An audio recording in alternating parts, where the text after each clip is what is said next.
Hello, welcome back to Soul Search Sunday with Johnny Tiger on May 23rd, 2021.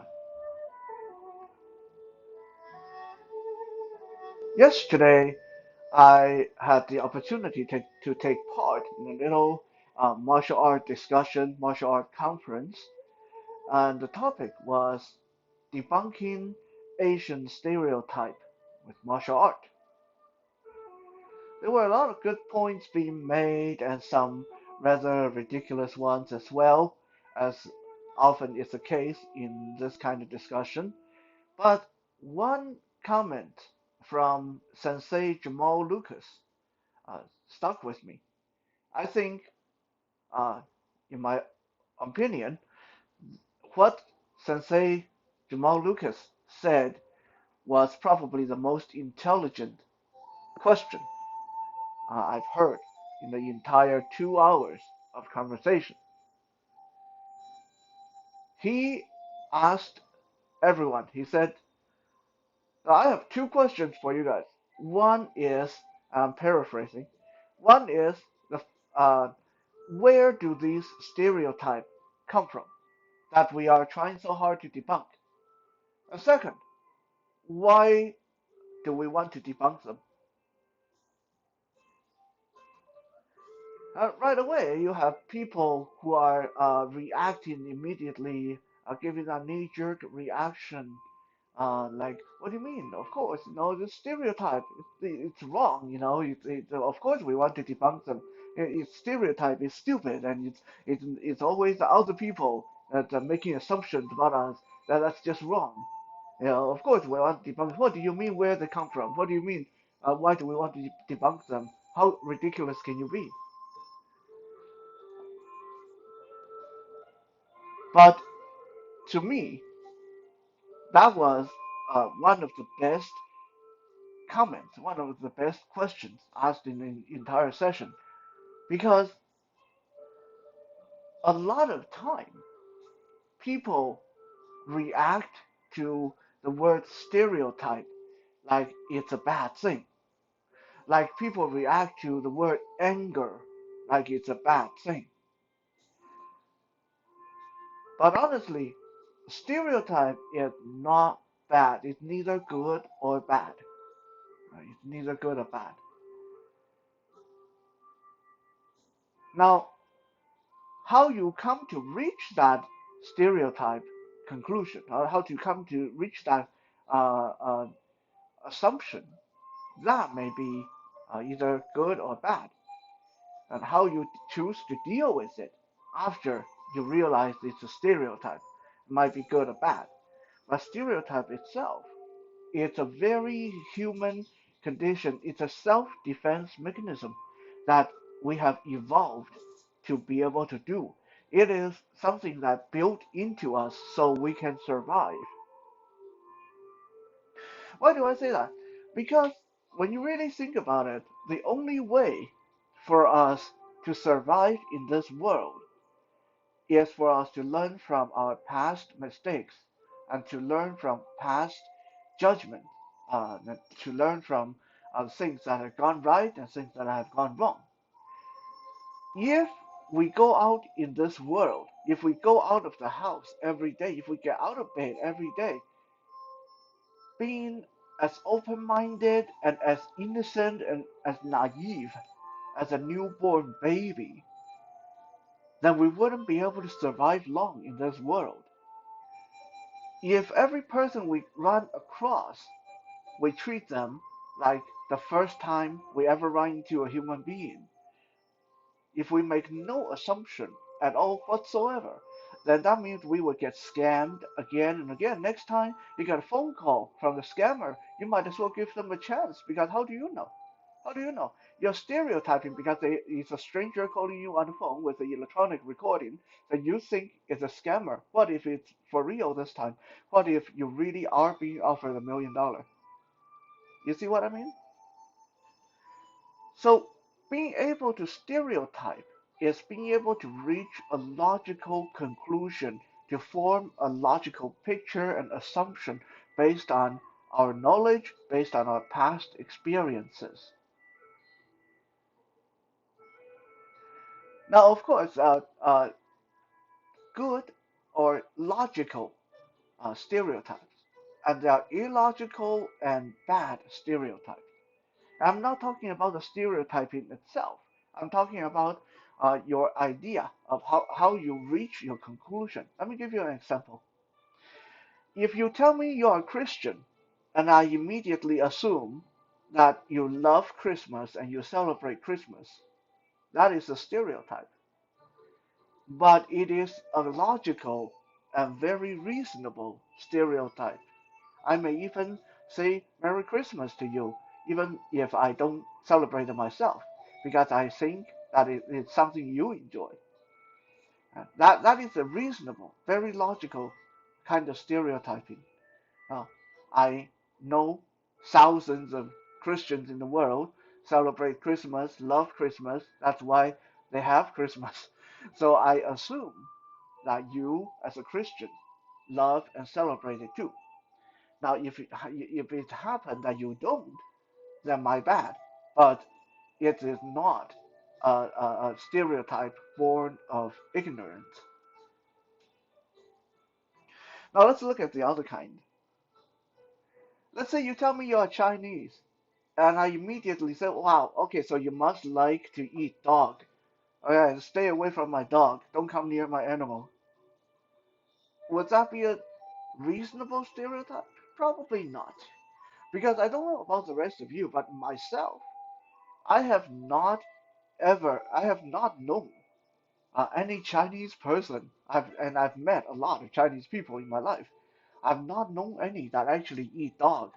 Uh, I've heard some that say they had dog before, but I have never seen it done. I've never heard they say they like it. So the only time I would get that idea that Chinese people eat dog is when I hear other people joke about it or when I hear about it on TV, which for me to make that conclusion based on that kind of information would be completely ignorant, irresponsible, and ridiculous. So when we come to forming a stereotype, it is important to ask ourselves, okay, where did you get your information from? Are you really talking from experience? Or maybe you only ever met one person like this? Or maybe you just seen it on TV. Like, where did this information come from? Because to recognize this, will influence you on how you deal with your uh, conclusion, your assumption.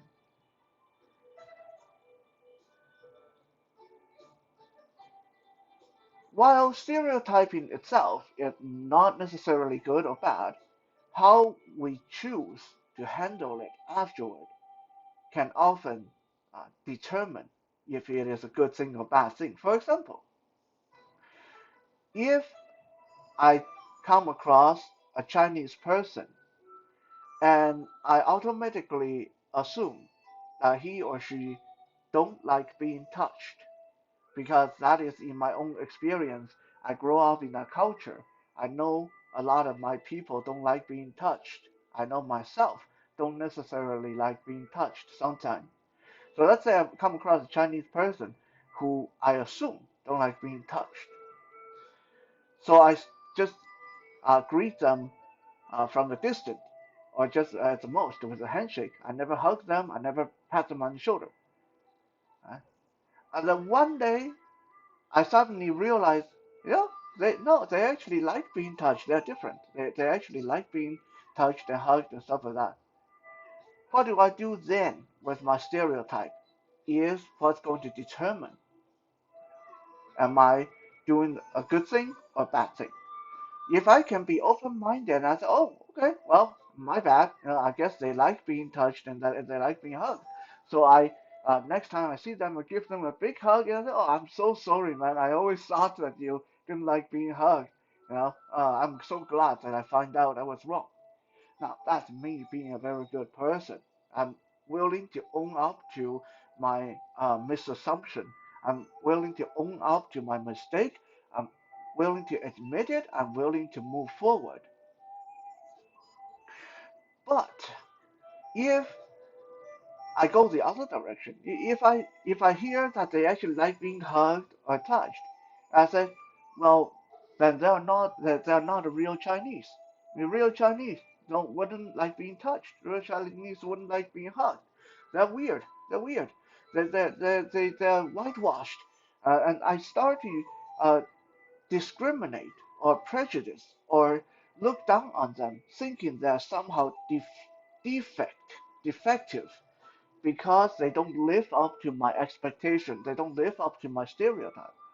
I'm shifting the blame onto them for my own error of judgment. That's when you become a problematic person. That's what when I, in this case, would become the wrong party. I would become the person that is doing the bad thing.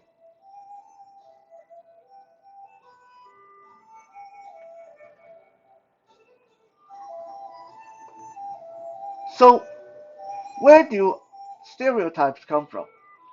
Of course, sometimes it is based on pre-knowledge, sometimes it is based on assumption, sometimes a combination of both, and sometimes it's just based on misinformation.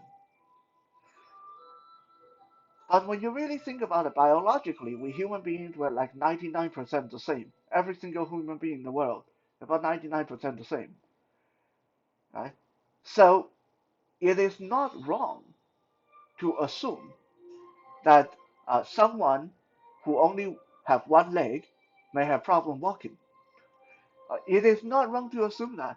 It is not wrong to assume that someone who cannot see might have problem finding things sometimes when they drop things on the floor. That's not wrong. Is it always right? No. But it is not a wrong thing to think that way. Because again, we need to be able to stereotype. We need to be able to reach a certain conclusion about the world around us based on the information we are given. Otherwise, we can't function in this world. Eh? How many of you have gotten hit by cars before? I've got hit by cars before. But you know what? I never happened to me is I have never got hit by a car crossing the street myself. Every time I got hit by a car was me walking with a sighted person, or being guided by a sighted person. Right? But does that mean, since I've never actually gotten hit by a car while I'm crossing the street, does that mean that I should stop being careful? The time is now 9 p.m. Does that mean that I should stop paying attention while crossing the street? Because after all, I'm only assuming, I'm only stereotyping that car is going to hit me. Never happened to me. I don't know for sure. But do I really want to find out? No. Because again, if we live that way, if we have to find everything out firsthand, first time, every time it's new, then how many lives do we have to try that out? How many times can we afford mistakes? How many bank accounts do we have for people to clean out?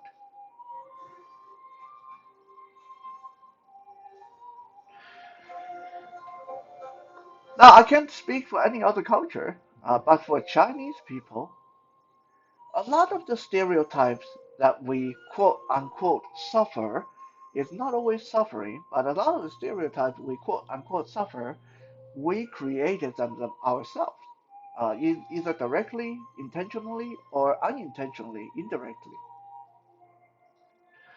Bruce Lee, one of the biggest Chinese martial art icon ever in modern history, became a big stereotype, and in a very good way. Ever since Bruce Lee passed away, ever since the legend of Bruce Lee got created, and people started thinking that, wow, little Chinese guys are dangerous, you know, a lot less Chinese people, mostly Chinese men, but a lot less Chinese people got accosted on the street. a lot less people trying to pick fight with little Chinese dude because they just never know when will they run into another Bruce Lee. For all they know, there might be 12 billion people who are just like Bruce Lee or even more deadly from China. So that is one instance where we as Chinese people we do not put a stop to that stereotype because it serves us, it keeps us safe. Right? People think Chinese people are smart and good with math. We don't see any problem with that. In fact, a lot of Chinese people are. So, but we don't go out of our way, at least most of us, we don't try to go out of our way to debunk that stereotype because it's good when people think we are smart. It's good when people think that we are good at math. It makes finding jobs easier. It makes it less likely people will try to cheat us. Yeah?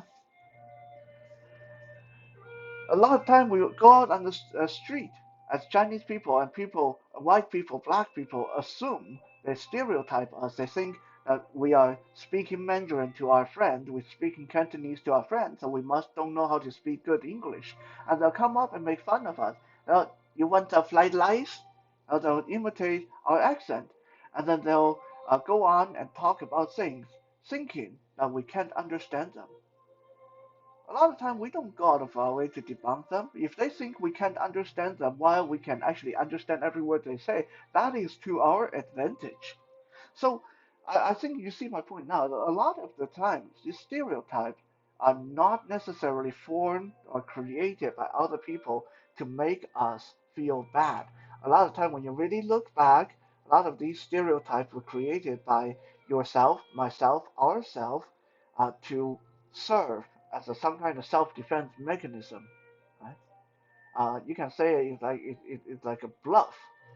It's like a cat letting all its hair stand up on end, making itself look twice the size it actually is.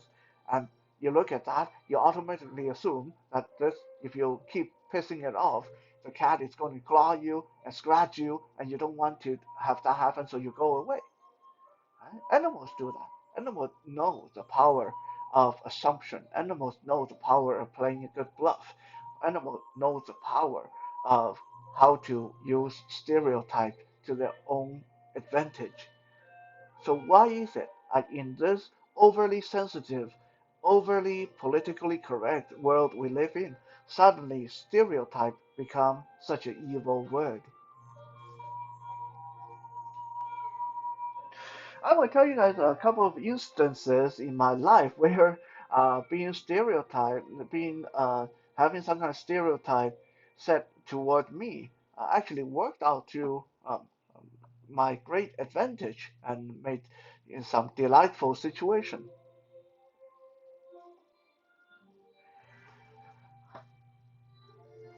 When I was a teenager, just finishing up high school, I worked at a little thrift shop, like a Salvation Army store.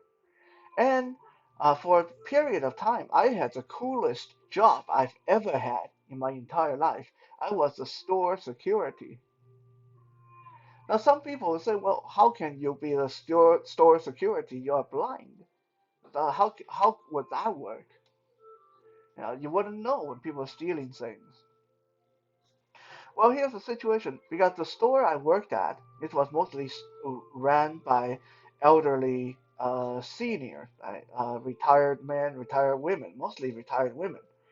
Uh, and every so often, we would have some local bullies and local teenagers coming to the store, and they would grab things off the shelf and then run off without paying money because they figured that the old ladies wouldn't be able to chase them down.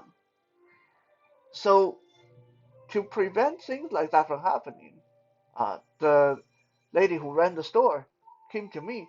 Now, keep in mind, at the time, I was like 17 years old.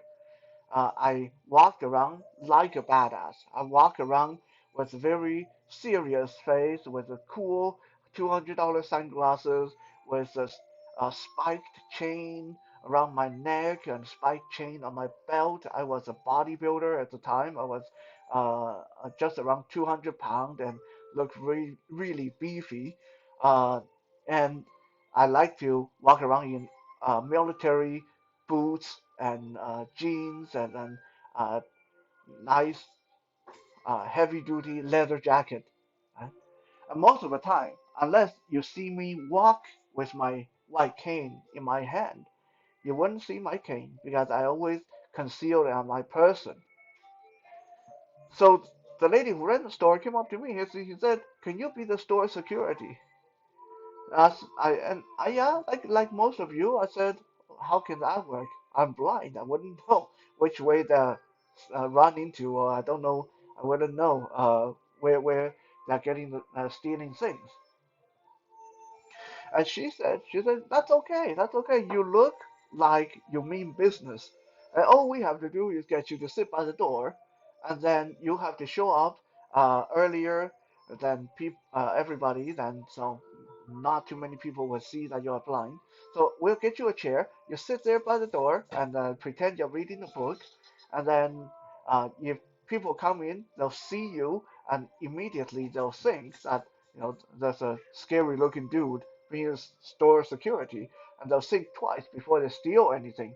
And if they do steal something, all we have to do is make a noise, give you the password or give you the signal, and then you can stand up and step over and block the doorway, and they can't get out. That's simple. And I thought that was the coolest thing that I have experienced in my young life. So I said, sure, let's give that a try. And guess what? I was the store security for the store for almost 6 months, uh, and then I graduated and went off to college, and I didn't work there anymore. But I was the store security for almost 6 months, and there was not a single instance of robbery or theft in the store because everybody came in, took one look at me, immediately formed that stereotype in their head. Wow, this guy looked really scary. So they didn't try to do anything like that. This is the first time that I can think of that being stereotyped against really worked in my favor, got me a job, and made me feel like I was 10 feet tall. Another time was, and this one is a little bit kind of funny in a lewd way. Uh, Back in 2012, I took a trip back to Taiwan to visit my family there, and I flew Japanese airline. It was really delightful, actually. And the one thing that still makes me smile thinking about it today was the whole time walking through airport, getting on the plane, getting off the plane, all the stewardess, these tall and professional women that a lot of people think is so unreachable. Come on, like for any guy watching this video, you can't tell me that you never fantasized about stewardess. You must have. Yeah, most people have. Okay, so me, being blind, I had to be guided or escorted on and off the plane and shown around the airport. One of the stewardess who was guiding me, she came up to me, grabbed my hand, and I kid you not, put my hand right on her butt and just held my hand there and started walking away with me trailing behind her. And I had the envy of everyone on that flight. Uh, I was told by my friends that everyone on that flight looked like, especially the men, everyone looked like they wanted to slay me on the spot because they were so envious that I could actually put my hand on that part of a stewardess. Now, why did that happen? Because, again, as a stereotype, blind people are often thought of as non-sexual people. Uh, so, if that stewardess even had an inkling that blind people do have sex drive, blind men do sometimes fantasized about stewardess. I'm pretty sure she wouldn't have done it the way she did, but because she stereotyped me as a asexual being, a non-sexual creature, someone who's probably not even close to being as human as she was, and she did that just as naturally as she would probably do it to a child. Now, was that a little bit demeaning? Sure. But was that also very enjoyable? Yes, definitely. So I can stand here and name so many other instances in my life that being stereotyped against actually worked to my favor. But one of the biggest one I want to mention, and I thought about leaving this for Tactical Tuesday, but since we're talking about this topic, I might as well bring it up here. A lot of time when I'm out and about, I dress very conservatively. I don't go out there and look like the martial art guy I am. I don't go out there and look like someone who's fought in the martial arts championship. I don't go out there flexing my muscles and stuff like that. I go out there, I put a jacket over me and I hunch my shoulder a little bit, look as non-threatening as possible. A lot of people ask me why. Aren't you living up to the stereotype that blind people are weak, blind people are harmless? I said, I want people to think that way. I want people to stereotype me as weak and harmless. Why? Because if I'm portrayed, if I am perceived as weak and harmless, then if anyone do attack me, they think that attacking someone weak and harmless, which means I have the element of surprise on my hand. And most likely, that person is not a strong person because if they are picking on who they perceive to be easy victim, easy target, they are not that scary. Right? So I'd rather have it this way. If I go out there, puff my chest out, and holding my martial art trophy in one hand and a black belt around my waist, and then gold medal around my neck, and I walk out there on the street, yes, most of these weaker predators will leave me alone. But guess what's going to happen? The kind of people that's going to eventually attack me will be a completely different class of people. The people that will eventually attack me are people who are tough guys, out to prove themselves. They are going to look for the most obvious tough guy in the neighborhood, and they're going to walk up to him, me in this case, and they're not going to challenge me to a fight. They're going to walk up to me and hit me over the head with a rock because I look really tough. They're not going to take a chance of getting into a fisticuff with me, right? So in this case, I would be doing myself a disfavor if I go out to the world and try to announce how tough I am and try to portray myself as a super tough guy. Because if you are a tough guy, people who really want to bring you down, they're going to hit you when you don't see it. They're going to come from behind. They're going to come with great numbers. But if you are perceived as a weak guy, the most of the people that attack you, that try to uh, do something to you, will find out that it's not as easy as they thought. I hope that makes sense. And if you guys have any comment of your own, don't uh, be shy and feel free to leave it in the comment section. Thank you for checking out today's Soul Search Sunday. We'll be back again tomorrow for Music Monday. I'm getting my first vaccine tomorrow. Yay! So, I will try to get Music Monday done beforehand because I think afterward, well, I don't know what's going to happen afterward. If you guys don't see a Tactical Tuesday this Tuesday, then, it was nice knowing you all.